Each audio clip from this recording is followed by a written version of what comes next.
السلام عليكم ورحمة الله وبركاته. إن الحمد لله نحمده ونستعينه ونستغفره ونعوذ بالله من شرور أنفسنا وسيئات أعمالنا. من يهده الله فلا مضل له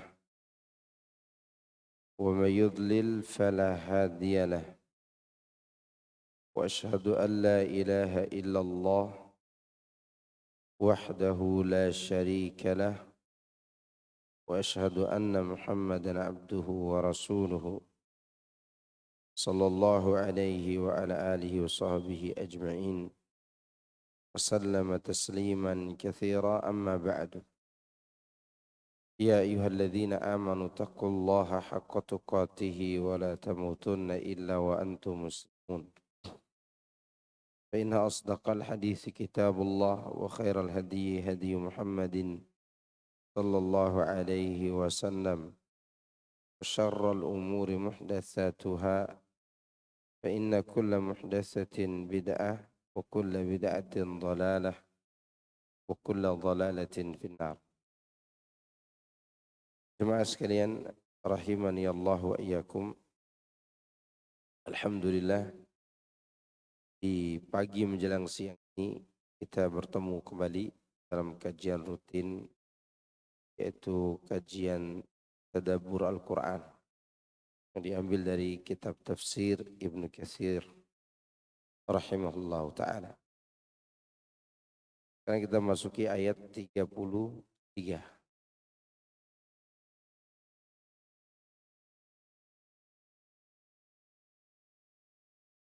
أعوذ بالله من الشيطان الرجيم.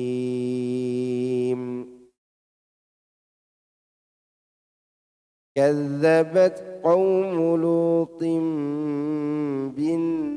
بالنذر إنا أرسلنا عليهم حاصبا إلا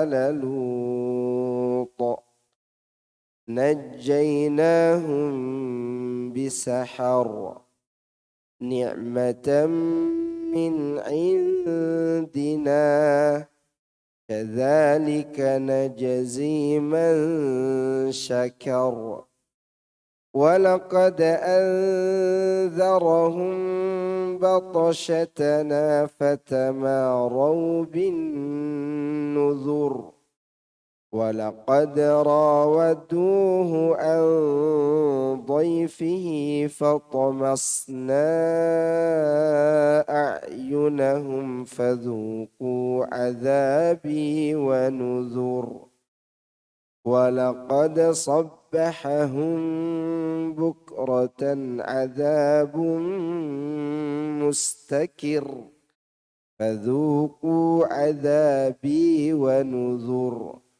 ولقد يسرنا القرآن للذكر فهل من مدكر. الله.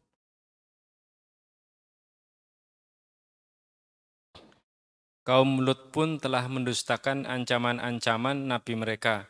Sesungguhnya kami telah menghembuskan kepada mereka angin yang membawa batu-batu yang menimpa mereka, kecuali keluarga Lut. Mereka kami selamatkan di waktu sebelum fajar menyingsing, sebagai nikmat dari kami. Demikianlah kami memberi balasan kepada orang-orang yang bersyukur. Dan sesungguhnya dia, Lut, telah memperingatkan mereka akan azab-azab kami, maka mereka mendustakan ancaman-ancaman itu. Dan sesungguhnya mereka telah membujuknya agar menyerahkan tamunya kepada mereka. Lalu kami butakan mata mereka, maka rasakanlah azabku dan ancaman-ancamanku. Dan sesungguhnya pada esok harinya mereka ditimpa azab yang kekal. Maka rasakanlah azabku dan ancaman-ancamanku. Dan sesungguhnya telah kami mudahkan Al-Quran untuk pelajaran. Maka adakah orang yang mengambil pelajaran? Di sini Allah bercerita tentang satu kaum yang pertama kali mengadakan perzinahan yang tidak biasa dilakukan manusia. yaitu berbuat berzina antara laki-laki dengan laki-laki, atau bahasa kita sodom. Kemudian kejadian kaum Nabi Lut itu dibuatlah sebuah istilah liwat. Liwat itu yaitu penisbatan pada kaum Nabi Lut itu. Homoseksual lah bahasa kita. Nabi Lut pernah berkata kepada mereka, "A'innakum lata'tuna al-fahishata ma sabaqakum biha min ahadin minal alamin?" Apakah sesungguhnya kalian hendak mendatangkan perbuatan keji yang sebelumnya tidak ada orang yang berbuat seperti itu di alam semesta ini? A'innakum lata'tuna ar-rijala, apakah kalian mendatangi sesama laki-laki, fataqta'una as-sabila, dan kalian putuskan jalan, ini jalan kelahiran, karena laki-laki dengan laki-laki tidak bisa melahirkan. Fata'tuna fi nadikumul munkar, dan kalian menghadirkan di rumah-rumah kalian kemungkaran, yaitu kemungkaran homo. Dan ini adalah perbuatan yang sangat dimurkai oleh Allah Subhanahu wa taala. Dan pelakunya sulit taubat. Sulit taubat pelaku homo itu. Di sini kata Ibnu Katsir, Allah berfirman menceritakan tentang kaum Lut. Bagaimana mereka mendustakan dan menentang Rasul mereka. Serta tindakan mereka melakukan perbuatan yang tidak terpuji berupa homoseks. Yakni berhubungan badan sesama laki-laki.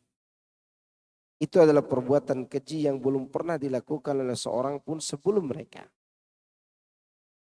Karena itulah Allah membinasakan mereka secara keseluruhan. Yang dia belum pernah melakukan pembinasaan yang seperti itu sebelumnya terhadap umat-umat yang lain. Allah memerintahkan Jibril alaihissalam. Lalu ia membawa kota-kota mereka sampai ke puncak langit. Maksudnya negeri-negeri mereka itu diangkat sampai ke atas. Kemudian ia pun membalikkan dan membantingnya. Sehingga mereka dilempari batu-batu dari tanah yang panas secara bertubi-tubi. Sudahlah tempat tinggalnya dibalik. Mereka dilempari pula dengan apa? Batu-batu yang panas. Ya. Nah, dari kejadian itu sebagian ulama mengeluarkan hukum, yaitu hukum pidana bagi orang yang melakukan homo dengan cara dilempar dari gedung yang tinggi kemudian dilempari dengan batu. Jadi orangnya dilempar dulu sambil dilempari batu.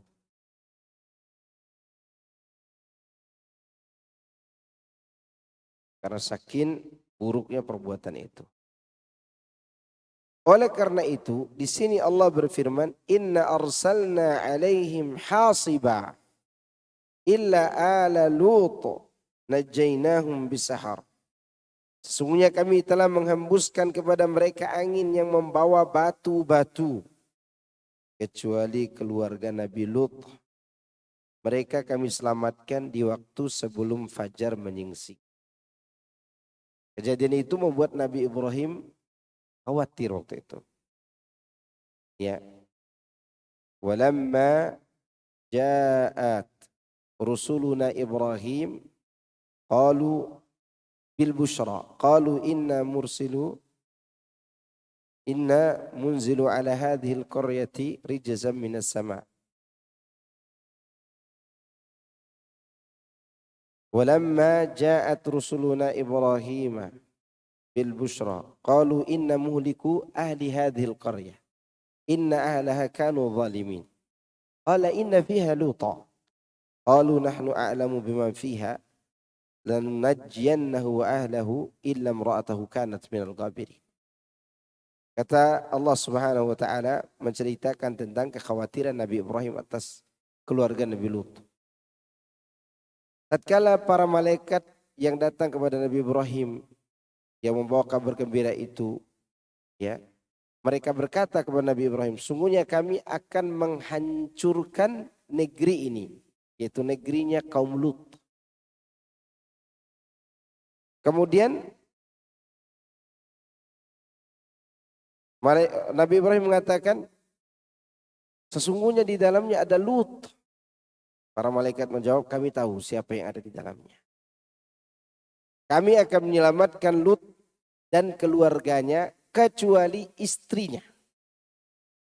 Dia termasuk yang dibinasakan. Kecuali siapa? Istrinya. Itu menunjukkan istrinya seorang nabi seperti Nabi Lut durhaka enggak? Dan tidak mendapat uzur atas kedurhakaan itu. Dan tidak bisa diselamatkan dari api neraka. Bahkan tidak bisa diselamatkan pada saat kejadian itu. Gara-gara apa? Kedurhakaannya kepada suaminya.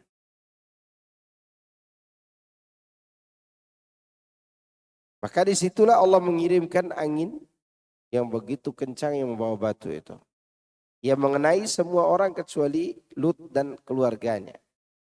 Selain istri yang durhaka itu. Maksudnya mereka keluar pada akhir malamnya. Yaitu keluar Nabi Lut dan keluarganya keluar di akhir malam. Sehingga mereka selamat dari adab yang menimpa kaum mereka. Dan tidak ada seorang pun dari kaum Lut yang beriman kepadanya. Bahkan istrinya sendiri tidak beriman kepadanya. Sehingga dia ikut tertimpa apa yang menimpa kaumnya. Bayangkan tidak ada seorang pun yang beriman kepada Nabi Lut. Dari kaumnya. Kecuali anak-anaknya. Lalu Nabi Lut bersama beberapa anak perempuannya keluar dari tengah-tengah kaumnya pada akhir malam. Dengan selamat tanpa sama sekali tersentuh keburukan azab sedikit pun. Ini pelajaran buat kita. Azab Allah itu biasanya menimpa semua orang. Yang soleh, apalagi yang fasik. Bila azab itu turun. Kecuali orang-orang soleh itu diselamatkan dari azab apabila selama dia berada di tempat yang buruk itu, dia selalu melakukan amar ma'ruf nahi mungkar. Seperti yang dilakukan oleh Nabi Lut ini. Kalau tidak ada yang melakukan amar ma'ruf nahi mungkar, maka semua pasti akan dibinasakan oleh Allah. Walaupun orang-orang di dalamnya itu masih ada orang-orang baik. Tapi baik untuk dirinya sendiri. Dia tidak peduli dengan kerusakan di sekitarnya. Maka oleh karena itu Lut dan keluarganya keluar dengan selamat. Maka itu Allah Azza wa Jalla berkata, demikianlah kami memberi balasan kepada orang-orang yang bersyukur. Dan sungguhnya dia telah memperingatkan mereka akan azab-azab kami. Maksudnya sebelum azab datang menimpa mereka, Lut telah memperingatkan mereka akan siksaan dan azab Allah. Tetapi mereka tidak pernah peduli kepadanya. Dan tidak pula mau mendengarnya. Bahkan justru mereka meragukan dan menyombongkan diri kepada Lut.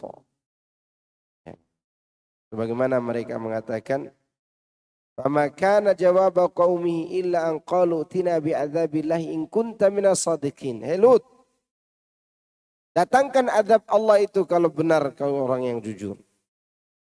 Mereka mengatakan demikian. Tidaklah mereka menjawab seruan Nabi Lut itu kecuali dengan mengatakan, datangkan azab Allah yang kau janjikan itu bila kau orang yang benar. Oleh karena itu Allah turunkan azab. Allah katakan, walaqad rawaduhu an dhaifihi. Dan sesungguhnya mereka telah membujuk agar menyerahkan tamunya kepada mereka. Yaitu sebelum kejadian itu, Lut kedatangan tamu yang ganteng-ganteng sekali. Dan tamu-tamu itu adalah malaikat. Yang Allah katakan dalam surat Al-Ankabut. Walamma an ja'at rusuluna Luta si'a bihim wa dhaqat bihim dhar'a. Wa dhaqa bihim dhar'a. Ketika datang tamu-tamunya Nabi Lut itu merasa khawatir dan sempit dada Nabi Lut karena orang-orang yang datang ini ganteng. Ya, dan akan menjadi mangsa. Biasanya ganteng-ganteng jadi mangsanya homo. Maka hati-hati dengan homo ini. Dan homo ini kadang tidak perlu bersikap bencong. Homo itu kadang dia kekar badannya, besar badannya, tapi dia homo. Dan banyak yang jadi korban. Bahkan ada ustadz juga yang homo. Kiai apa itu yang di Banten itu ya. Dan itu kalau itu homonya religius. Ya karena dia homonya selesai tahajud kan. Anaknya disuruh tahajud, kemudian setelah itu dia sodomi. Setiap selesai tahajud anaknya di itu. Doktrinnya apa? Kalau abah yang melakukan, tidak mengapa. Kalau orang lain melakukan baru berdosa katanya. Itu kan doktrin agama. Biasa terjadi pada orang-orang sufi, tarekat. Ya, jangan ditanya yang perempuannya. Perempuannya itu kan banyak kejadian kiai perkosa santri itu sebenarnya itu yang lapor aja. Sisanya masih banyak. Karena perzinahan dan homonya itu dibangun di atas sebuah keyakinan bahwa kiainya sudah tidak ada lagi batas antara halal dan haram. Nah, itu lebih berbahaya dari kaum Nabi Lut. Ya. Lihat bagaimana Allah menghancurkan mereka ini. Setelah Nabi Lut kedatangan tamu, mereka membujuk Nabi Lut itu agar menyerahkan tamu tersebut. Dan tamu-tamu itu mengatakan kepada Nabi Lut, jangan takut. Tidak usah takut. Kami akan binasakan kaum ini. Ya. Hal itu terjadi pada malam hari pada saat malaikat Jibril, Mikail dan Israfil mendatangi Lut dalam wujud 3 orang pemuda yang tampan. Bayangkan, pembesar-pembesar malaikat yang turun. Jibril, Mikail, ya, dan Israfil turun dalam bentuk laki-laki yang sangat tampan rupawan. Dan itu sebagai ujian dari Allah bagi mereka. Lalu mereka dijamu oleh Lut.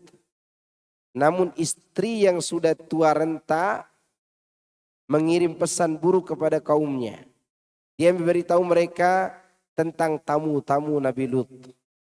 Maka mereka pun segera mendatanginya dari segala arah. Lalu Lut segera mengunci pintu agar mereka tidak dapat masuk. Tapi kemudian mereka berusaha mendobrak pintu itu. Dan kejadian tersebut berlangsung pada sore hari. Sedangkan Lut berusaha menahan serta menghalangi mereka seraya mengatakan kepada mereka, haula'i banati. Mereka itu adalah anak-anak perempuanku. Maksudnya ialah wanita-wanita istri-istri mereka sendiri. In kuntum fa'ilin, jika kamu hendak berbuat secara halal. Artinya, ya ada istri-istri kalian. Gitu. Untuk dia apa? Ditiduri. Kenapa harus cari laki-laki? Begitulah kalau sudah error otaknya, waliyadzubillah. Semoga Allah melindungi kita dari sifat itu. Qalu laqad alimta ma lana fi banatika min haqq. Mereka menjawab, sungguh engkau telah mengetahui bahwa kami tidak mempunyai keinginan terhadap putri-putrimu. Enggak ada nafsu pada perempuan. Ajib. Ya. Maka kalau ada orang tidak nafsu kepada perempuan, ini ada bahaya pada diri. Maka ibu-ibu kalau suaminya selalu ngomongin poligami, bersyukurlah. Dia laki-laki sejati kalau begitu. Walaupun cemburu. Karena laki-laki itu suka sama siapa? Perempuan. Kalau sukanya sama kambing ya itu satu hal yang aneh. Apalagi suka sama laki-laki. Sama laki-laki. Dan saya pernah temukan orang sukanya sama kambing. Bahkan pernah dipukul oleh pemilik kambing itu karena dia perkosa kambing orang malam hari. Daerah saya itu kan rumah panggung dulu. Di bawahnya dipakai untuk melihara kambing. Kambing yang keluar pulang dari itu tiba-tiba teriak kambing tetangga saya. Gitu kan. Masuklah pemilik kambing dikirain anjing, ternyata orang lagi perkosa kambingnya. Itu aneh-aneh aja itu. Terus kejadian setelah itu ada kambing melahirkan anak kambing, kaki dan tubuhnya kambing, kulitnya kulit manusia, wajah manusia. Saya curiga ini kambing bekas perkosaan dia ini. Dan itu kejadian, saya melihat langsung. Itu menunjukkan ada orang-orang yang aneh. Nah seperti ini juga. Kaum Lut ini termasuk adalah orang yang sakit jiwa. Maka kalau ada orang mengatakan orang suka sama sesama jenis itu, suka sama laki-laki itu adalah suatu hal yang biasa, enggak, mereka sakit jiwa. Sakit apa? Jiwa. Kotor jiwanya. Lihat mereka katakan kami tidak suka, tidak punya syahwat kepada anak perempuan kau. Maksudnya kami tidak mempunyai selera terhadap mereka. Wa innaka la ta'lamu ma nurid. Dan sungguhnya kamu tentu mengetahui apa yang sebenarnya kami inginkan. Situasi semakin memuncak sehingga mereka bersikeras untuk masuk. Jibril alaihissalam pun keluar menemui mereka lalu memukul mata mereka dengan ujung sayapnya. Sehingga mata mereka menjadi buta saat itu juga. Dikatakan bahwa mata-mata mereka keluar dari wajah mereka. Yang lain mengatakan bahwa mereka kehilangan mata sama sekali. Jadi Jibril keluar. Dihantam pakai sayapnya. Sehingga bola matanya keluar. Ada yang mengatakan matanya terhapus dari wajahnya. Mereka pun mundur. Meraba-raba dengan tongkat. Dan mereka mengancam Lut hingga menjelang pagi. Allah berfirman walaqad sabbahahum bukratan adzabun mustakir, dan sesungguhnya pada esok harinya mereka ditimpa azab yang kekal. Maksudnya ialah mereka tidak dapat melarikan diri dari azab itu dan tidak ada tempat bersembunyi dari hukuman Allah. Fadzuqu adzabi wa nuzur walaqad yassarna al-Qur'ana lidzikri fahal min mudzakir. Maka rasakanlah azabku dan ancaman-ancamanku. Dan sesungguhnya telah kami memudahkan Al-Quran untuk jadi pelajaran. Maka adakah orang yang mau mengambil pelajaran? Artinya cerita-cerita yang Allah cerita itu dalam Al-Quran mudah dipahami. Mudah dicerna. Dan mudah pula untuk diaplikasikan dalam kehidupan. Ini kaum Lut. Allah ceritakan. Dengan semudah-mudahnya Allah ceritakan.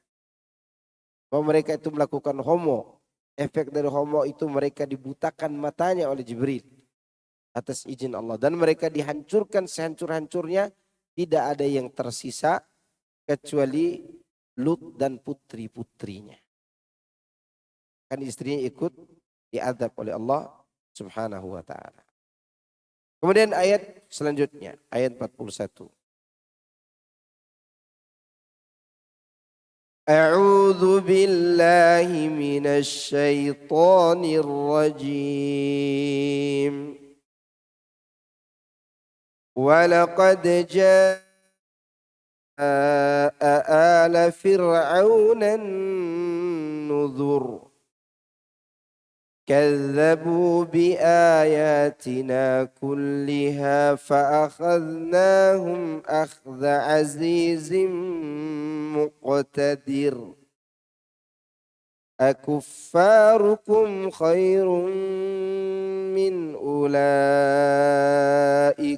أم لكم براءة في الزبر أم يقولون نحن جميع منتصر سيهزم الجمع ويولون الدبر balis sa'atu maw'iduhum was sa'atu adha wa amar. Tafadhal. Dan sesungguhnya telah datang kepada kaum Fir'aun ancaman-ancaman. Mereka mendustakan mukjizat-mukjizat kami semuanya. Lalu kami azab mereka sebagai azab dari yang maha perkasa lagi maha kuasa. Apakah orang-orang kafirmu, hai kaum musyrikin, lebih baik dari mereka itu? Atau apakah kamu telah mempunyai jaminan kebebasan dari azab dalam kitab-kitab yang dahulu? Atau apakah mereka mengatakan kami adalah satu golongan yang bersatu yang pasti menang? Golongan itu pasti akan dikalahkan dan mereka akan mundur ke belakang. Sebenarnya hari kiamat itulah hari yang dijanjikan kepada mereka dan kiamat itu lebih dahsyat dan lebih pahit. Baik.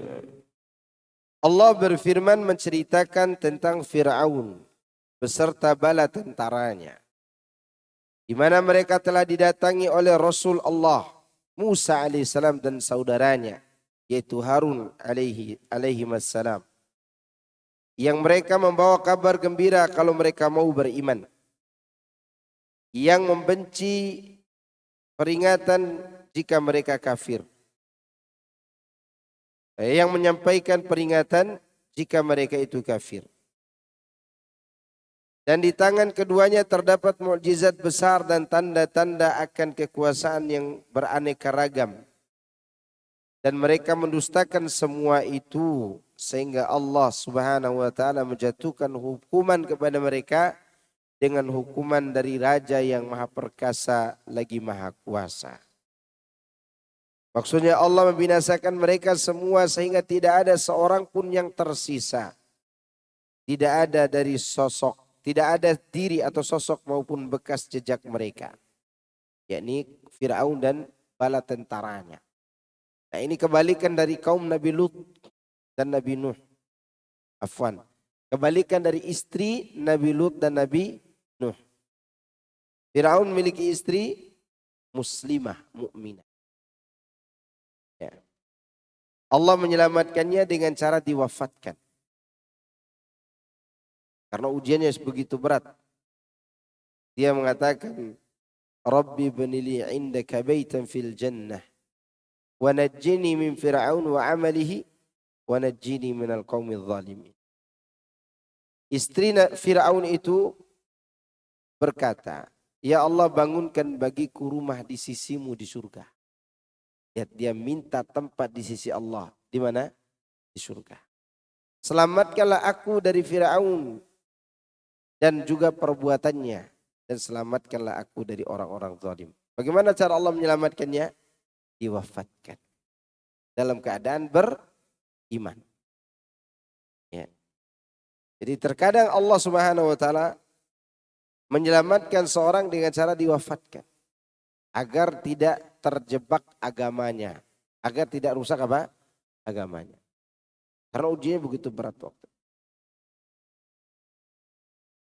Lihat Fir'aun yang kafir ini. Dia mendustakan Nabi Musa dan Nabi Harun yang mendatangkan mukjizat demi mukjizat kepadanya. Lalu Allah membinasakan dia dan bala tentara.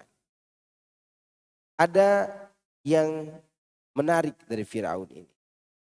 Ya. Pertama, kehadirannya di muka bumi sebagai bentuk ujian Allah kepada Bani Israel yang mendurhakai ajaran Nabi Yusuf. Kan di zaman Nabi Yusuf, Fir'aun juga ada kan? Nabi Yusuf sampai ke Nabi Musa, dalam beberapa riwayat disebutkan 3 generasi. Yusuf di bawahnya lagi baru Nabi Musa. Kenapa Allah datangkan Fir'aun yang kejam ini kepada Bani Israel? Karena Bani Israel itu dia tidak taat kepada Yusuf setelah Nabi Yusuf meninggal dunia. Maka Allah menguji mereka dengan kehadiran raja yang kejam ini. Nah, untuk menyelamatkan mereka dari kekejaman Firaun, Nabi Musa mengembalikan akidah mereka, yaitu akidah dan ajaran Nabi Yakub, mentauhidkan Allah Subhanahu wa taala. Maka oleh karena itu, ketika Bani Israel ini beriman kepada Nabi Musa dan mereka yakin akan kebenaran itu, Firaun pun binasa tanpa harus mewarnai pedang Bani Israel dengan darahnya. Coba untuk perhatikan. Firaun mati di mana? Di laut, bukan di ujung pedangnya Bani Israel. Apakah kejadian mati di laut itu terjadi begitu saja tanpa sebab? Tentu ada sebab. Apa sebabnya? Karena keimanan Bani Israel dan kesabaran mereka dalam mengikuti Nabi Musa. Jadi senjata yang paling ampuh untuk menghancurkan musuh kembali kepada ajaran Nabi kita.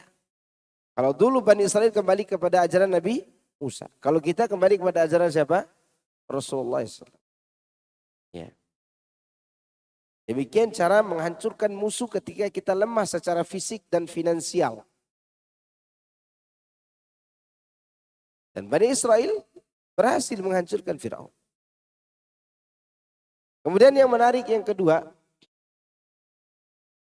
jangan pernah berputus asa terhadap apa yang menimpa kita hari ini. Karena hari terus berputar. Tilkal ayyamu nudawiluha bainan nas. Demikianlah hari-hari kami putarkan di antara manusia.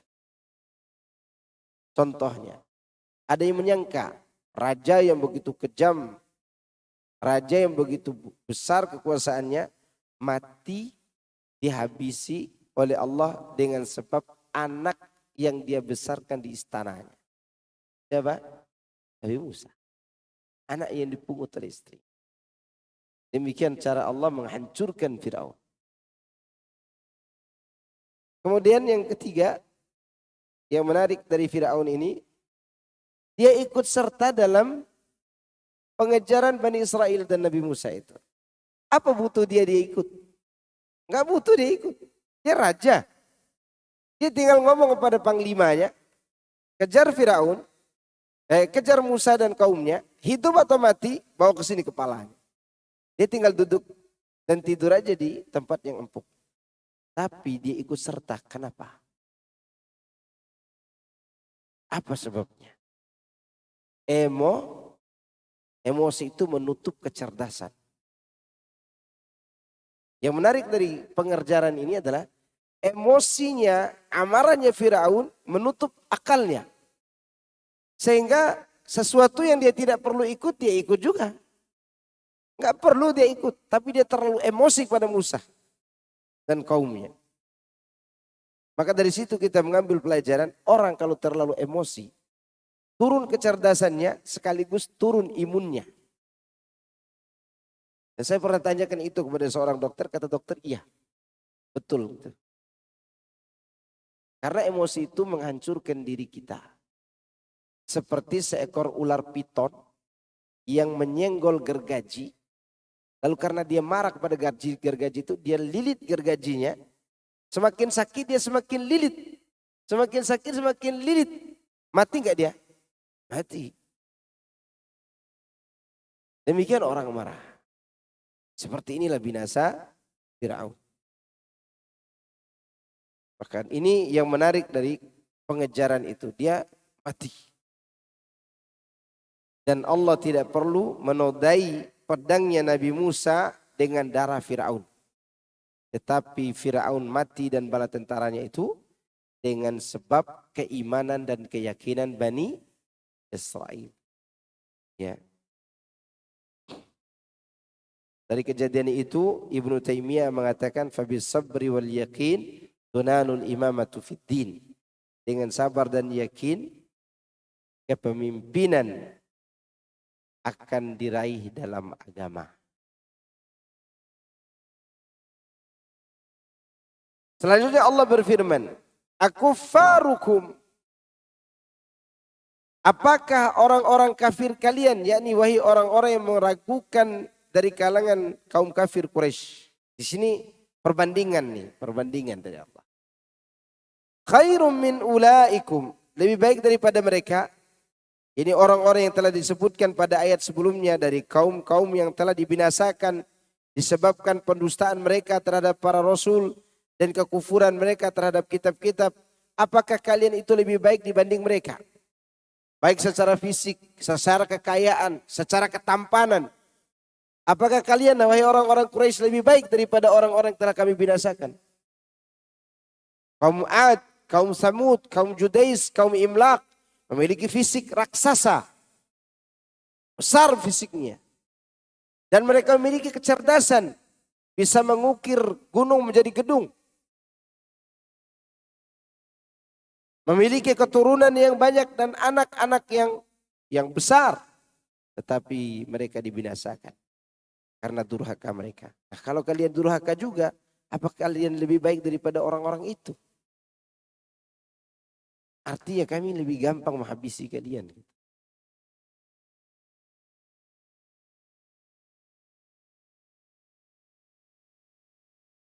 Am lakum bara'atum fi zubur, atau apakah kamu telah mempunyai jaminan kebebasan dari azab dalam kitab-kitab yang terdahulu? Maksudnya, ataukah kalian memiliki jaminan kebebasan untuk tidak tertimpa azab dan siksaan? Setelah itu Allah berfirman dan menceritakan tentang diri mereka. Am yakulun nahnu jami'un muntasir. Apakah mereka mengatakan kami adalah satu golongan yang bersatu yang pasti menang. Ini kesombongan kafir. Dengan kata lain mereka berkeyakinan bahwa mereka akan tolong menolong antara sebagian dengan sebagian yang lainnya.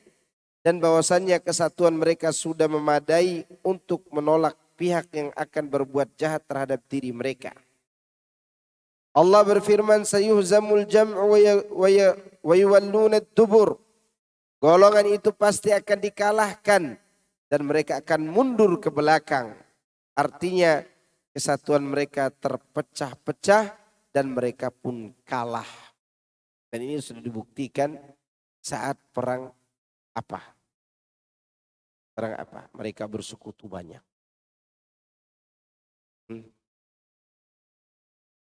Perang Ahzab. Perang Ahzab. Karena pada saat perang Ahzab itu, orang-orang yang tidak memiliki permusuhan dengan Nabi, ikut perang juga. Ikut perang. Yang bermusuhan dengan Rasulullah SAW, ya Quraisy kan. Kafir Quraisy. Ketika perang Ahzab, mereka sudah bermusyawarah dengan Yahudi, Bani Quraidah.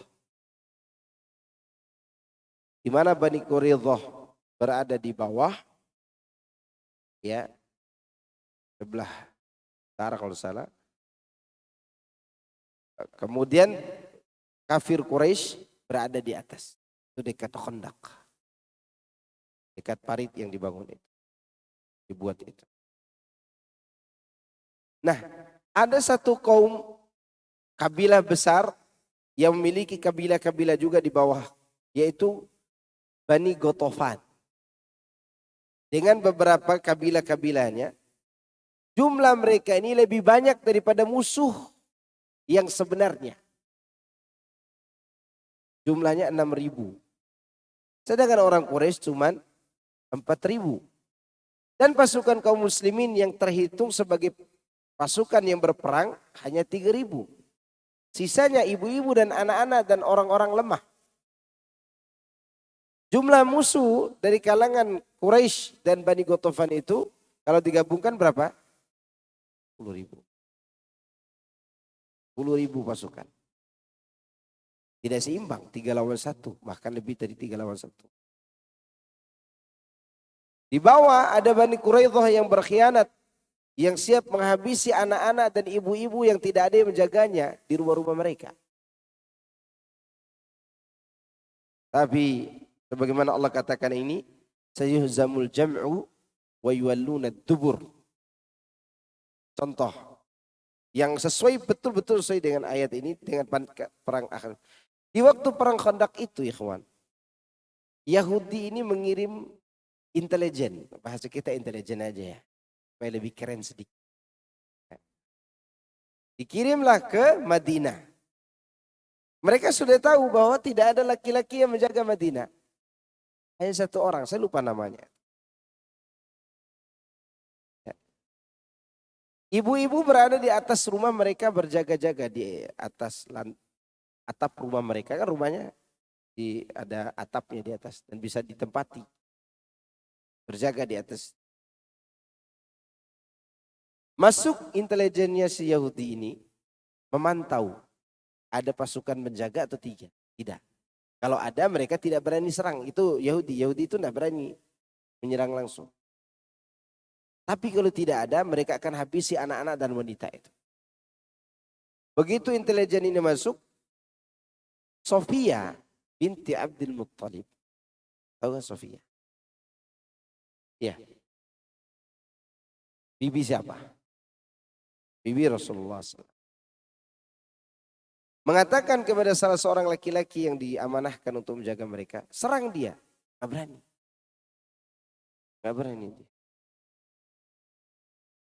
Begitu si laki-laki itu tidak berani, sahabat itu tidak berani, Sofia loncat dari atas rumah.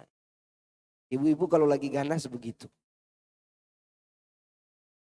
Loncat bawa balok gitu.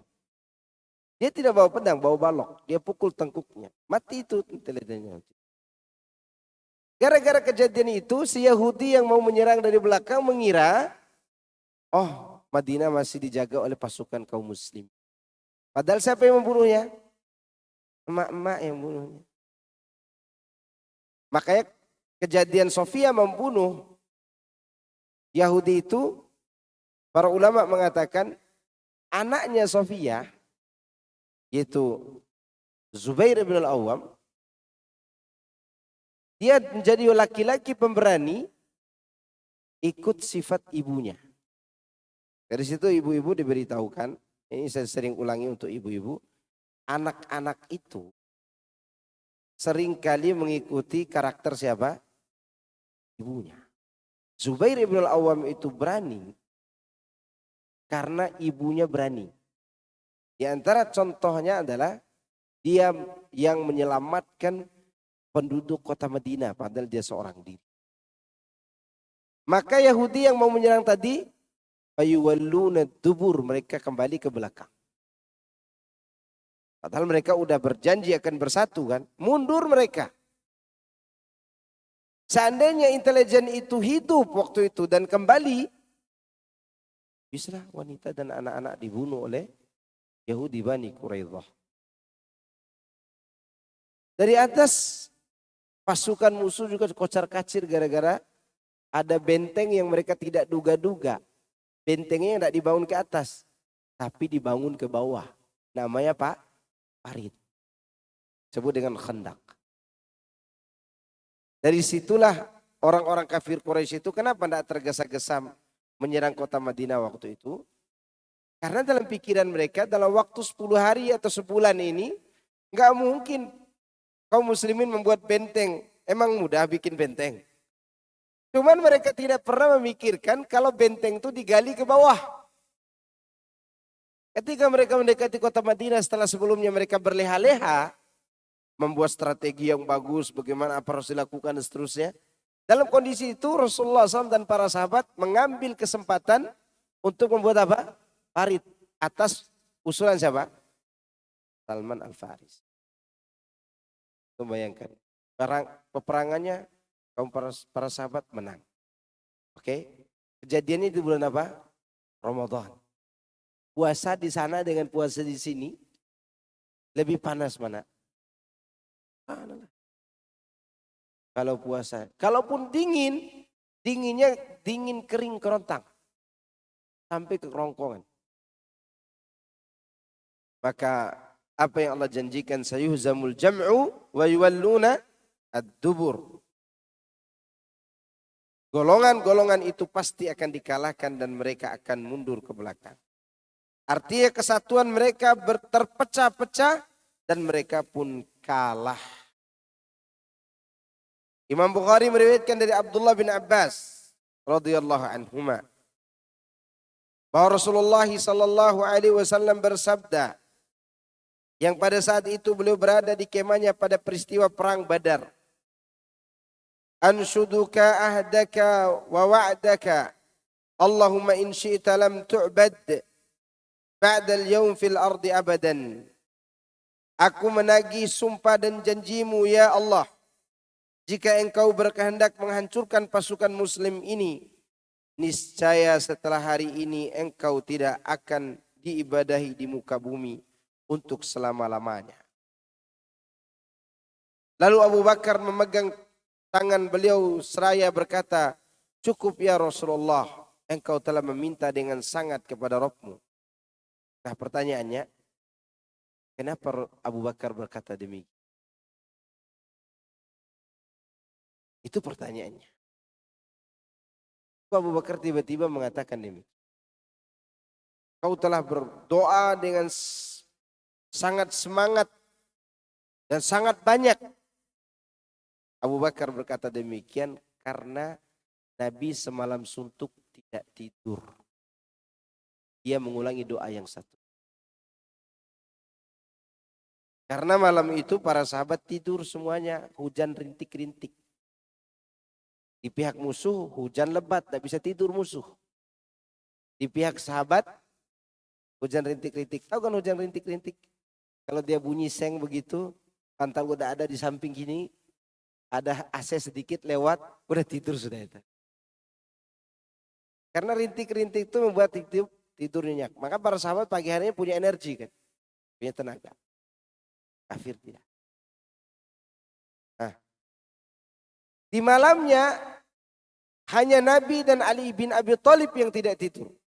Karena Ali bin Abi Thalib yang meriwayatkan hadis doa ini di malam harinya.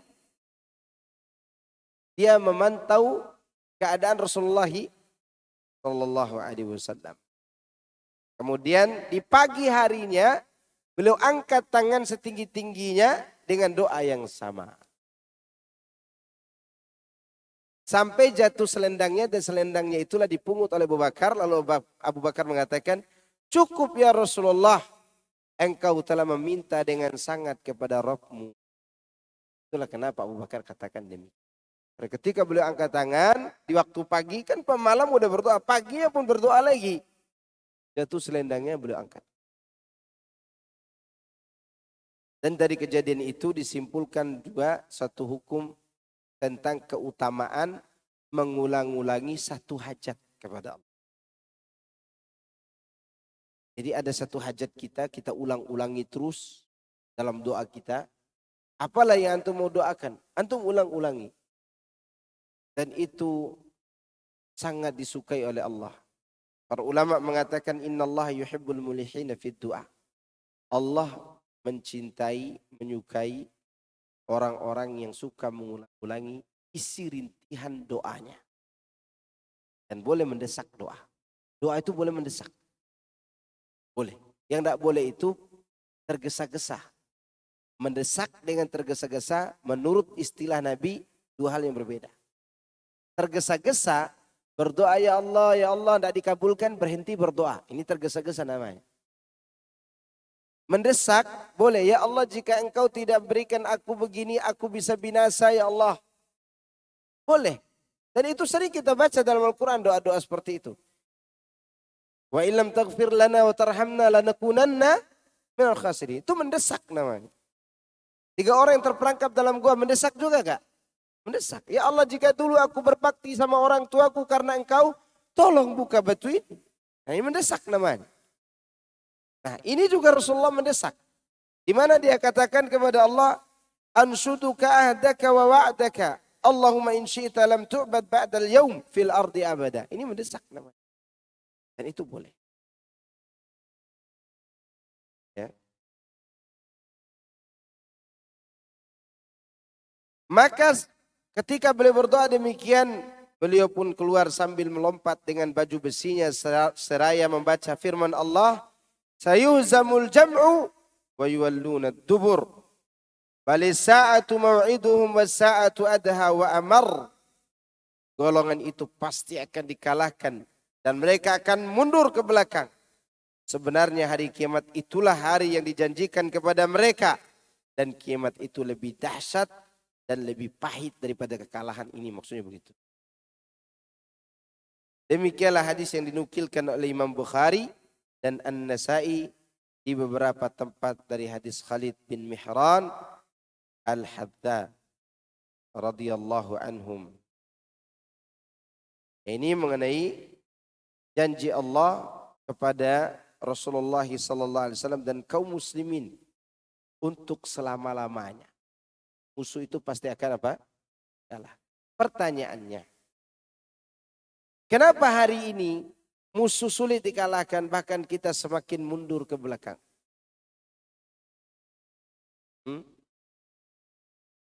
Kenapa? Jawab ikhwan. Kenapa? Karena kita kehilangan sunnah Nabi sallallahu alaihi wasallam dalam keagamaan. Mereka menang pada saat itu bukan karena semata-mata mereka memiliki fisik yang kuat. Tapi sebelum perang Badar itu para sahabat berjanji akan tetap taat kepada Nabi sallallahu alaihi wasallam. Kan sebelum perang Badar itu dikatakan oleh para sahabat, "Ya Rasulullah, jika engkau perintahkan kami ke timur bumi, kami akan berangkat ke timur. Jika kau ajak kami ke barat bumi, kami akan berangkat ke barat bumi. Jika kau suruh kami untuk berada di tengah laut, kami akan berada di tengah laut. Berangkat berperanglah wahai Rasulullah, kami juga ikut berperang bersamamu. Kami tidak akan berkata seperti Bani Israel yang berkata kepada Nabi Musa, Musa, kau berangkat saja bersama Tuhanmu berdua untuk berperang, kami duduk di sini saja." Itu Bani Israel. Itu yang membuat mereka menang. Karena mereka taat kepada Rasulullah sallallahu alaihi wasallam. Hari ini kita begitu mundur ke belakang. Kenapa? Karena kita meninggalkan sunnah Rasulullah sallallahu alaihi wasallam. Dan amalan kita penuh dengan amalan yang dibuat-buat oleh diri kita sendiri. Atau dibuat oleh tokoh-tokoh kita saja. Bahkan di sebagian daerah tidak mengenal apa itu kebenaran kecuali dari tokohnya saja. Apa yang dilakukan tokohnya itulah yang benar. Sampai maksiat pun benar. Ini yang menjadi rahasia kemenangan itu. Karena pada saat itu para sahabat berjanji tetap akan taat kepada Rasulullah sallallahu alaihi wasallam. Ayat selanjutnya saya bacakan dulu. A'udzu billahi minasy syaithanir rajim. Innal mujrimina fi dhalalin wa su'ur. Yawma yushabuna fin nari ala wujuhihim dhuku. Yawma yushabuna fin nari ala wujuhihim dhuku massa saqar. يوم يسحبون في النار على وجوههم ذوقوا مس سقر إنا كل شيء خلقناه بقدر وما أمرنا إلا واحدة كلمح بالبصر وَلَقَدْ أَهْلَكْنَا أَشْيَاعَهُمْ فَهَلْ مِن مُّدَّكِرٍ وَكُلُّ شَيْءٍ فَعَلُوهُ فِي الزُّبُرِ وَكُلُّ صَغِيرٍ وَكَبِيرٍ مُسْتَطَرٍ إِنَّ الْمُتَّقِينَ فِي جَنَّاتٍ جنات ونهر في مقعد صدق عند مليك مقتدر. Sesungguhnya orang-orang yang berdosa berada dalam kesesatan di dunia dan dalam neraka. Ingatlah pada hari mereka diseret ke neraka atas muka mereka, dikatakan kepada mereka, rasakanlah sentuhan api neraka. Sesungguhnya kami menciptakan segala sesuatu menurut ukuran, dan perintah kami hanyalah satu perkataan seperti kejapan mata. Dan sesungguhnya telah kami binasakan orang yang serupa denganmu. Maka adakah orang yang mau mengambil pelajaran? Dan segala sesuatu yang telah mereka perbuat tercatat dalam buku-buku catatan. Dan segala urusan yang kecil maupun yang besar adalah tertulis. Sesungguhnya orang-orang yang bertakwa itu di dalam taman-taman dan sungai-sungai, di tempat yang disenangi di sisi Rabb yang Maha Berkuasa. Allah Tabaraka wa Ta'ala memberitahukan tentang orang-orang yang berbuat dosa. Bahwa mereka itu senantiasa sesat, menyimpang dari kebenaran, menuju kegilaan disebabkan keraguan dan kekacauan cara berfikir mereka. Yang demikian itu mencakup setiap orang yang memiliki sifat begitu, baik kafir maupun pelaku bid'ah dari kalangan macam golongan. Dan selanjutnya Allah berfirman, Yauma yushabuna fin nari ala wujuhihim. Pada hari mereka diseret ke neraka atas wajah-wajah mereka.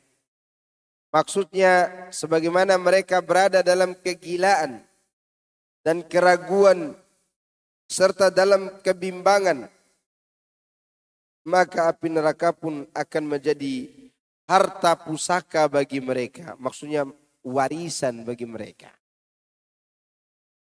Dan sebagaimana mereka dahulu ada dalam kesesatan, maka di dalam neraka itu mereka akan diseret pada wajah mereka sehingga mereka tidak tahu ke arah mana mereka akan dibawa. Dan dikatakan kepada mereka sebagai bentuk penghinaan dan celaan, Zuku massa saqar. Rasakanlah sentuhan api neraka itu. Sini disebutkan mereka diseret di atas wajahnya. Tidak tahu arah kemana. Karena kondisinya memang dibolak-balikkan dalam neraka. Melebihi mendidihnya air itu. Tepatnya. Yauma tuqallabu wujuhuhum finnar. Neraka itu wajah mereka dibolak-balik. Tuqallabu. Antum pernah lihat air yang mendidih? Itu namanya qalb. Ya, qalb. Qalb itu mendidih dengan cepat berbolak-baliknya. Nah, bayangkan api neraka yang panasan 69 kali lipat dari panas api dunia. Maka mereka tidak tahu arah. Allah menghina mereka dengan mengatakan, rasakanlah sentuhan api neraka itu. Inna kulla syai'in khalaqnahu biqadar. Sesungguhnya kami menciptakan segala sesuatu menurut ukurannya. Sebagaimana firman Allah pada ayat yang lain. Wa khalaqa kulla syai'in faqaddarahu taqdira. Dan dia menciptakan segala sesuatu. Dia pula yang menetapkan ukuran-ukurannya dengan serapi-rapinya. Maksudnya dia menetapkan suatu ukuran dan memberikan petunjuk terhadap semua makhluk kepada ketetapan tersebut. Oleh karena itu, para ulama sunnah menjadikan ayat yang mulia ini sebagai dalil untuk menetapkan takdir Allah Azza wa Jal bagi suatu makhluk sebelum makhluk tersebut diciptakan. Jadi sebelum makhluk diciptakan, ditakdirkan dulu bentuknya apa yang akan dia dapatkan, nasib baik atau nasib buruk.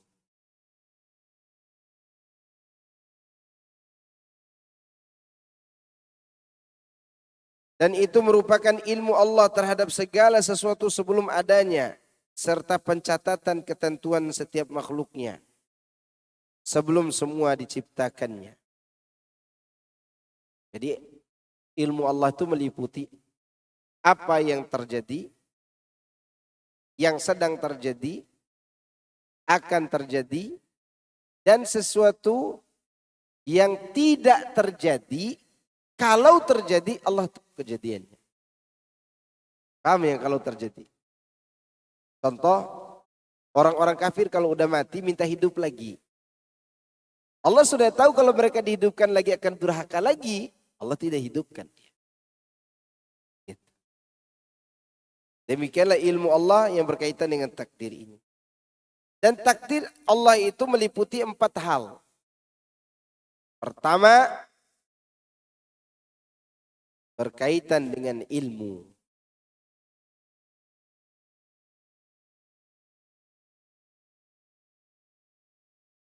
Yang kedua, berkaitan dengan penulisan. Penulisan takdir. 3, kehendak.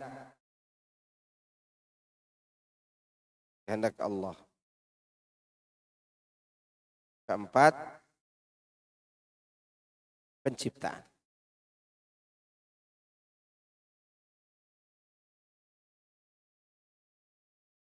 Ini mengenai takdir Allah. Ada sebuah kelompok yang mengingkari takdir ini. Namanya Qadariyah.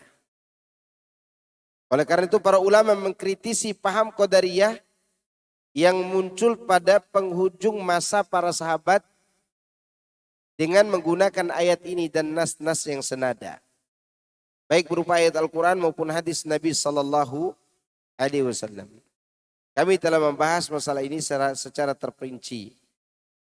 Berikut hadis-hadis terkait pada kitab Al-Iman dalam Sahih Bukhari. Jadi ikhwan fillah azakumullah, ada sebuah kelompok namanya kelompok Qadariyah. Pemimpinnya itu Ma'bad Al-Juhani. Ma'bad Al-Juhani ini rajin belajar, rajin beribadah. Ya. Dan dia mencetuskan sebuah kelompok Qadariyah yang di mana keyakinan mereka adalah al-amru unuf. Perkara itu unuf. Arti unuf artinya adalah Allah mengetahui sesuatu setelah terjadi. Allah mengetahui sesuatu setelah apa? Terjadi. Inilah keyakinan mereka itu. Keyakinan ini dianggap oleh Abdullah bin Umar radhiyallahu anhuma sebagai bentuk pengingkaran terhadap takdir. Hari ini ada nggak ustadz yang berkata demikian? Ada nggak? Ada ustadz. Dan itu saya kira pendapat yang keliru. Mudah-mudahan dia menyadari pendapatnya salah. Bahwa Allah mengetahui kejadian setelah terjadi. Itu keyakinan Qadariyah.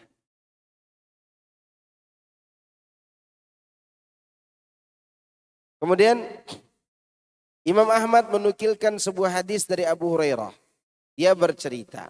Orang-orang musyrik Quraisy mendatangi Nabi SAW guna mengajak beliau berdebat tentang masalah takdir. Lalu turunlah ayat ini. Pada hari mereka diseret ke neraka atas wajah mereka. Dikatakan kepada mereka, rasakanlah sentuhan api neraka. Sesungguhnya kami menciptakan segala sesuatu menurut ukurannya atau kadarnya. Imam Ahmad meriwayatkan, Qutaibah memberitahu kami dari Ibnu Umar radhiyallahu anhuma. Dia bercerita, aku pernah mendengar Rasulullah SAW bersabda, sayakunu fi hadhihi al-umma maskhun ala dhalika fil mukadzibin bil qadar wa bizindiqiyah. Akan ada pada umat ini masakh. Itu wajah yang diubah menjadi wajah-wajah binatang. Ketahuilah yang demikian itu terjadi pada orang-orang yang mendustakan takdir dan orang-orang zindiq. Hadis riwayat Tirmidzi dan Ibnu Majah. Dan hadis ini dikatakan oleh Tirmidzi hasan sahih gharib. Antum paham maknanya? Hasan sahih gharib. Hasan dan sahih itu perbedaannya pada perawi yang soleh, yang lemah hafalannya karena usia. Ya, itu hadisnya hasan. Sisanya sama dengan hadis sahih. Imam Tirmidzi mengatakan hasan sahih, boleh jadi beliau ragu ini hadis hasan apa sahih. Nah, gharib itu artinya apa? Gharib itu kan artinya aneh. Tapi di sini maknanya apa? Maknanya hadis yang dalam salah satu tobakot rantai periwayatannya atau di semua rantai periwayatannya riwayat perawinya hanya satu orang. Itu namanya hadis gharib. Misal sahabat ada 5, tabiin ada 7, tabiin 1. Ya. Kemudian di bawahnya ada 100 misalnya. Ini tetap dikatakan gharib karena salah satu rantainya hanya terdapat satu perawi. Atau dari sahabat 1, tabiin 1, sampai kepada penulis hadis 1 semua, ya tentu itu gharib juga. Dan hadisnya ada yang sahih, ada yang dhaif. Lebih lanjut. Imam Ahmad meriwayatkan dari Tawus Al-Yamani, dia berkata, aku mendengar Ibnu Umar radhiyallahu anhuma berkata bahwa Rasulullah SAW bersabda, kullu syai'in biqadarin hatta al-ajazu wal kaisu atau hatta al-ajzi wal kaisi. Segala sesuatu itu melalui ketetapan takdir sampai kelemahan dan kepandaian pun itu sudah ditakdirkan. Dan dalam hadis sahih disebutkan, ista'in billahi wa la ta'jiz. Fa in asabaka amrun faqul qaddarallahu wa ma syaa fa'al. Wa la taqul law anni fa'altu lakana kadza fa inna law taftahu amal syaitan. Mohonlah pertolongan kepada Allah dan janganlah engkau merasa lemah. Jika engkau tertimpa sesuatu maka ucapkanlah Allah telah mentakdirkannya. Dan apa yang dia kehendaki akan dia kerjakan. Dan jangan engkau katakan andai saja aku berbuat ini dan itu, niscaya akan terjadi seperti ini. Karena kata seandainya akan membuka perbuatan syaitan. Seandainya di sini maksudnya seandainya untuk menyesalkan sesuatu yang terjadi. Ya. Misalnya. Karena dia memang pembuka pintu setan. Seorang laki-laki misalnya, dulu diajak menikah oleh anak tetangganya. Nikahi saja anak saya, kata tetangganya. Tidak mau. Karena si laki-laki ini jatuh cinta kepada mantan dia waktu SMA dulu. Cintanya masih melekat. Wah, dulu saya punya mantan. Nah, ini kalah sama mantannya. Ternyata si tetangganya itu ketika menikah dengan laki-laki lain, dia menjadi wanita yang begitu taat kepada suaminya. Dan baik hati. Tutur kata juga enak. Samping itu istri dia galak. Ya, suka gibahin suami di media sosial misalnya. Lalu dia katakan, seandainya aku nikah sama anak tetanggaku tuh, ini enggak boleh. Karena ini akan memicu perselingkuhan antara dia dengan anak tetangga. Dari mana dia tahu istri yang dia nikahi sekarang lebih jelek daripada istri tetangganya? Dari pantauan mata dia. Karena dia hanya melihat kekurangan siapa? Istrinya yang ditakdirkan Allah untuk apa? Untuk menjadi istri. Dan ini tidak boleh, ikhwan. Dan ini akan membuka pintu setan. Kalau ada yang mengatakan, siapa yang salah kalau begitu?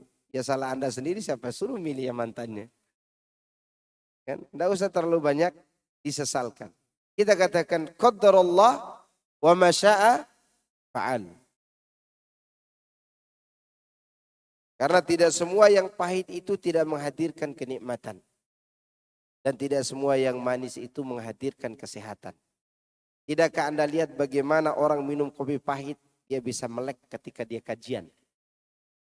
Tidakkah Anda lihat bagaimana orang yang minum gula terus akhirnya penyakit diabetes? Maka jangan ada kata lau seandainya. Ya, karena semua pasti terbaik. Apa yang Allah takdirkan, terima saja. Pasti ada hikmah di balik itu. Dan ada pula rahmat Allah di balik itu. Kadang yang menjadi masalah kita sekarang ini adalah menyesalkan pasangan yang Allah berikan kepada. Ini sejumlah hadis yang Allah Subhanahu wa taala dan yang Rasulullah SAW sampaikan ini bercerita tentang wajibnya mengimani adanya apa? Takdir.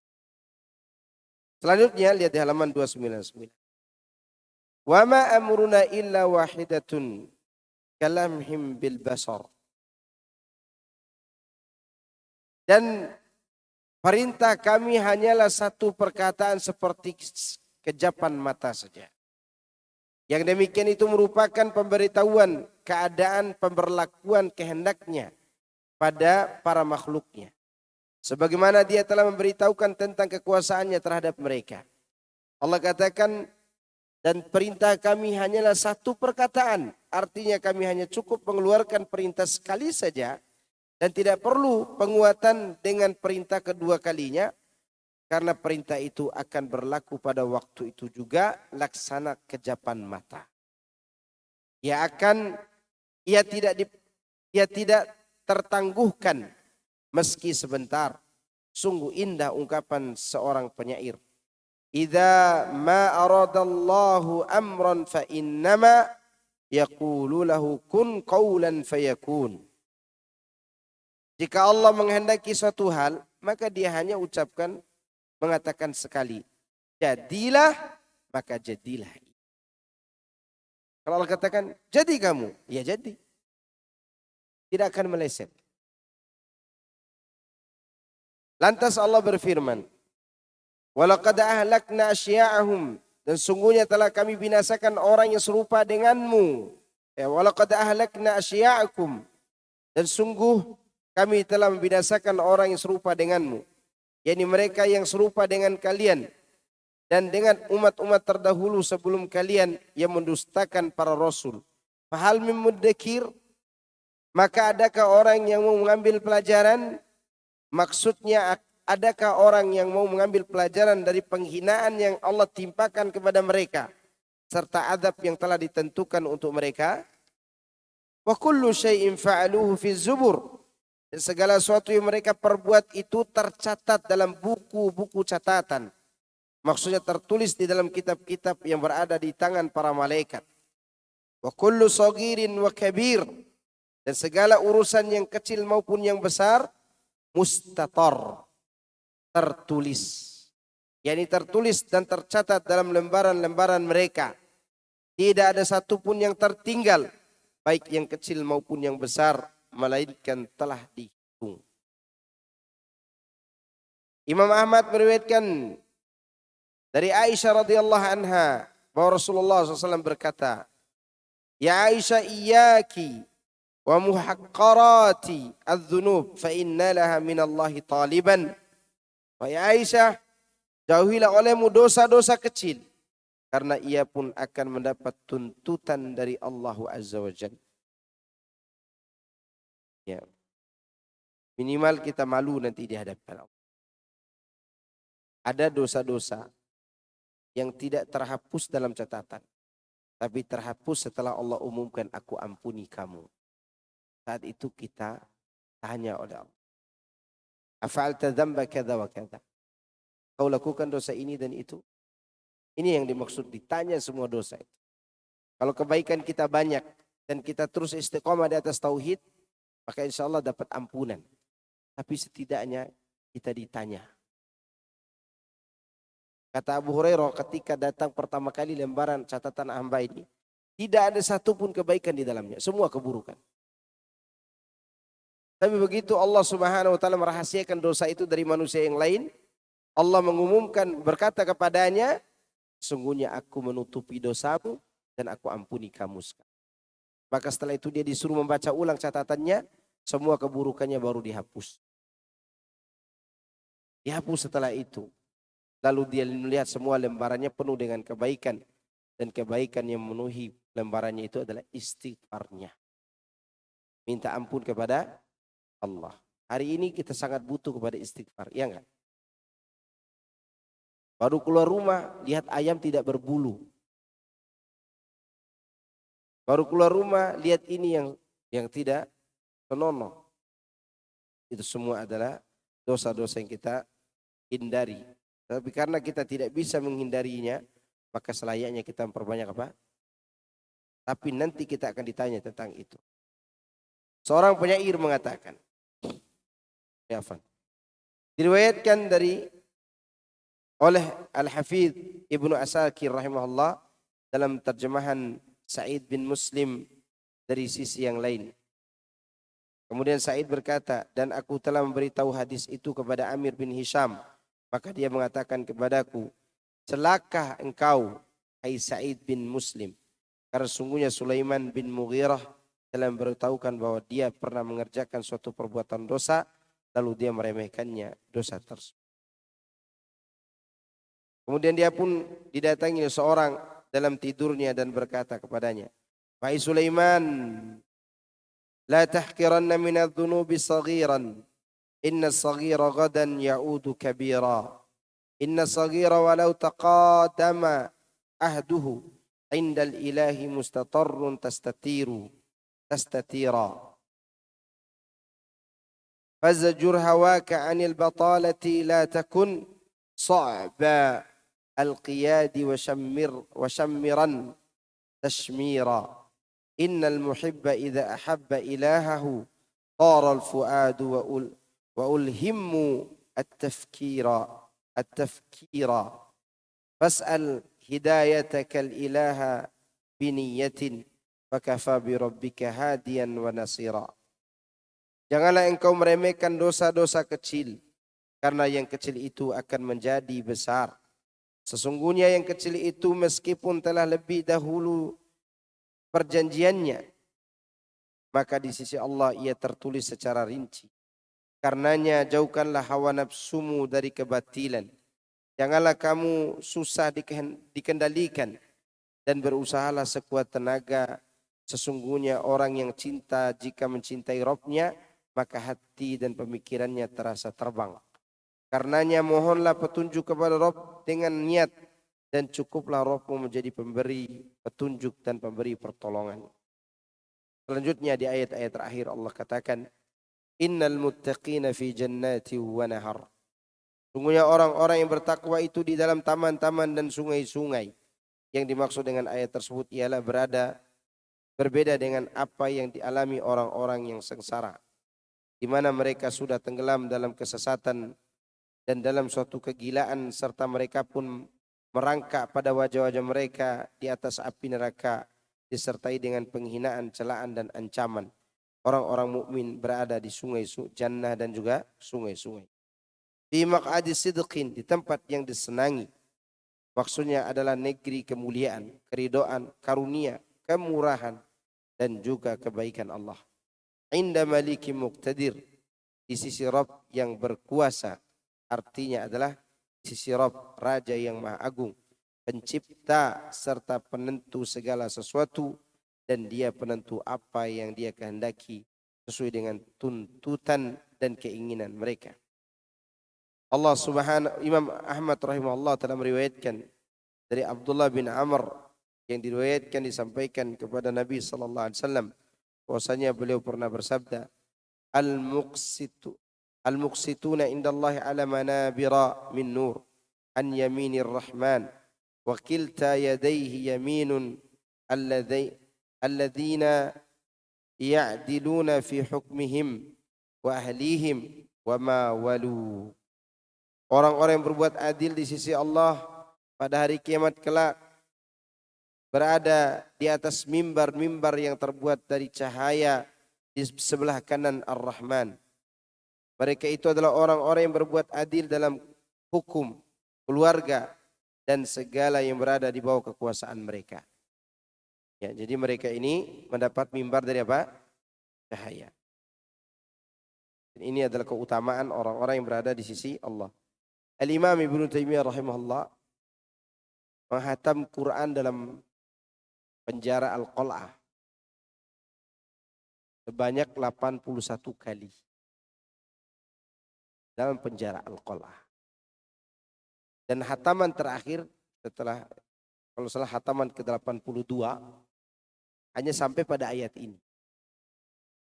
Dia baca dari awal Al-Quran sampai ayat ini, lalu Allah mewafatkan dia. Sampai pada ujung ayat ini, innal muttaqina fi jannati wa nahar fi maq'adi sidqin inda malikim muqtadir. Maka setelah itu Ibnu Taimiyah meninggal. Ya. Ini ayat bercerita tentang surga, dan mudah-mudahan Ibnu Taimiyah berada dalam ayat yang dibacakannya. Kita semua juga demikian. Tapi saya kira cukup itu bisa saya sampaikan. Semoga yang sedikit bermanfaat dan semoga Allah masukkan kita semua ke dalam surganya dan menjauhkan kita dari segala macam penyimpangan, baik penyimpangan dalam masalah syahwat maupun penyimpangan dalam urusan syubhat. Nah, silakan ditanya. Pak Ustadz, Assalamualaikum warahmatullahi wabarakatuh. Waalaikumsalam. Tadi Pak Ustadz menyebutkan hadis gaib.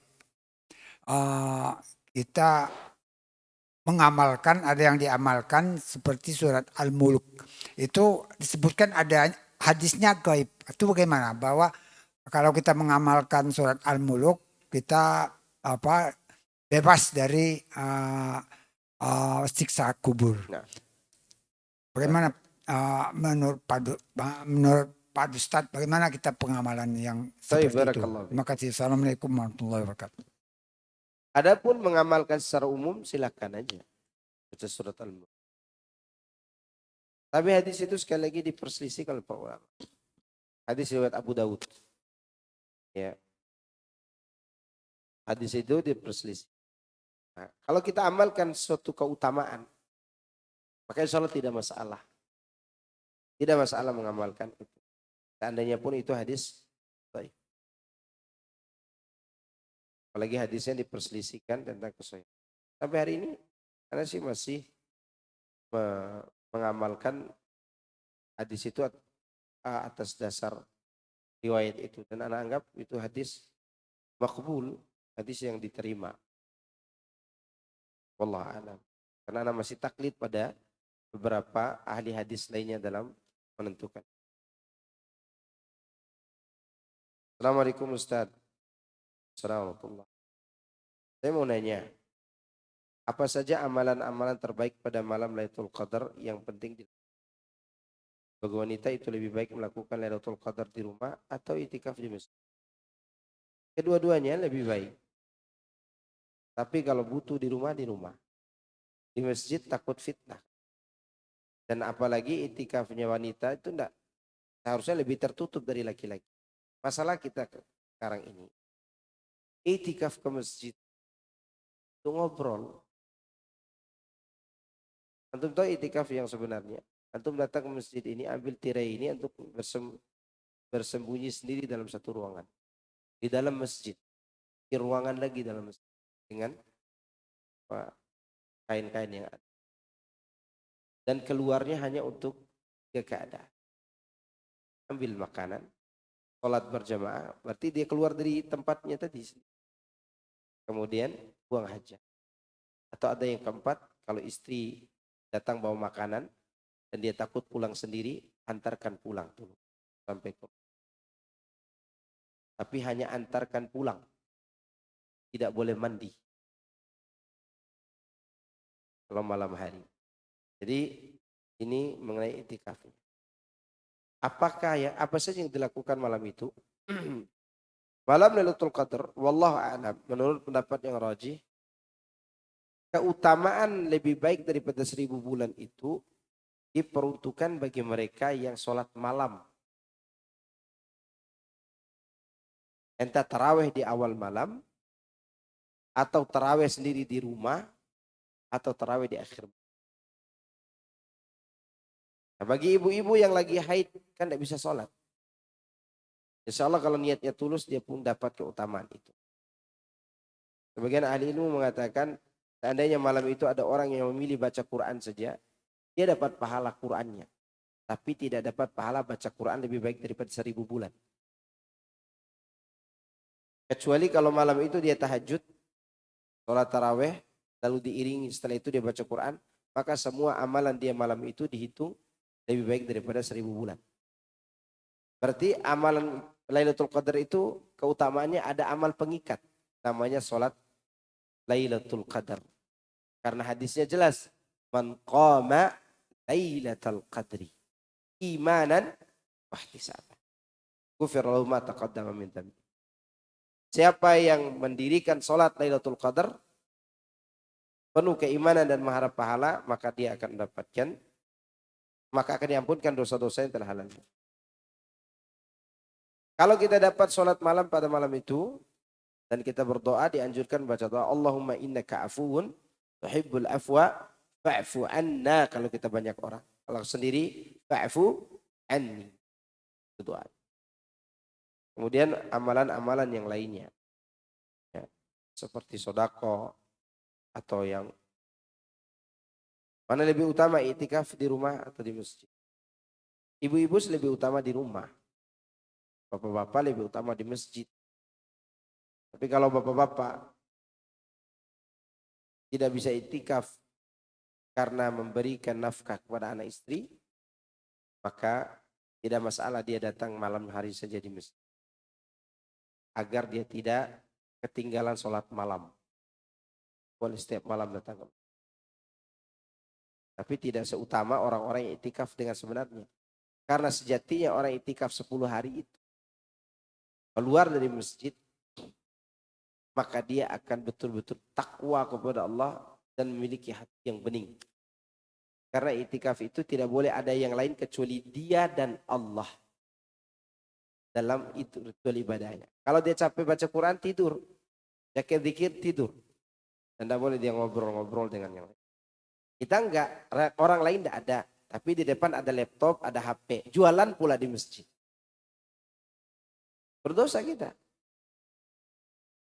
Kan orang jualan online di masjid, jualan enggak itu? Jualan. Kalau seperti itu kondisi tidak usah itikaf. Antum selesaikan tugas antum, tapi jangan dibawa ke masjid. Jual belinya. Orang itikaf itu dia udah lengkap, anak istrinya di rumah udah lengkap kebutuhannya, dan dia datang menjadi hamba Allah yang beribadah saja. Dia harus menceraikan HP-nya selama 10 hari itu. Sanggupkah? Enggak sanggup. Minimal walaupun bawa HP tidak bikin ribut di masjid. Ada yang lain. Cukup ya? Subhanakallahumma wa bihamdika, asyhadu an la ilaha illa anta, astaghfiruka wa atubu ilaik. Wassalamualaikum.